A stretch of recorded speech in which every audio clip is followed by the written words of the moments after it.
قرآن پاک کا ایک ایک لفظ جب سماعتوں سے ٹکراتا ہے تو ایمان کی تازگی کا احساس ہوتا ہے۔ شانگلہ دارالعلوم اسلامیہ عربیہ مارٹونگ میں سالانہ عظیم الشان محفل ختم قرآن اور دستار بندی کی تقریب کا انعقاد کیا گیا، جس میں ننھے طلباء و طالبات نے قرآن پاک حفظ و ناظرہ میں مکمل کر لیا۔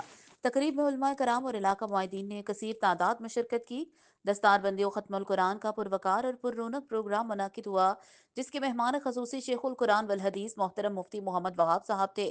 نوجوان عالم دین سعید الرحمان مولانا عبید الرحمان مولانا اظہار احمد مارٹونگ نے شرکت کی۔ اس موقع پر مہمان خصوصی حضرت مولانا مفتی وہاب صاحب نے قرآن مجید کی عظمت اور اہمیت پر تفصیلی بیان فرمایا اور ساتھ ہی ختم نبوت کی عظیم الشان عقیدے پر بیان فرمایا۔ طلباء کرام کی حوصلہ افزائی کے لیے سارے طلباء کرام کی سر پر شفقت کے ہاتھ رکھتے ہوئے دستار بندی بھی کروائی اور خطاب کرتے ہوئے کہا کہ 70 طلباء و طالبات نے قرآن پاک حفظ و ناظرہ مکمل کیا۔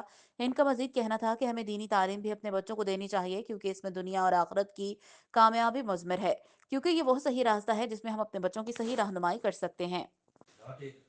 پروگرام میں عمائدین نے کثیر تعداد میں شرکت کی۔ اس موقع پر نعت بھی پیش کی گئی۔ آخر میں ملک کے امن و خوشحالی کے لیے خصوصی دعائیں کی گئیں۔ محمد زادہ، نمائندہ شانگلہ۔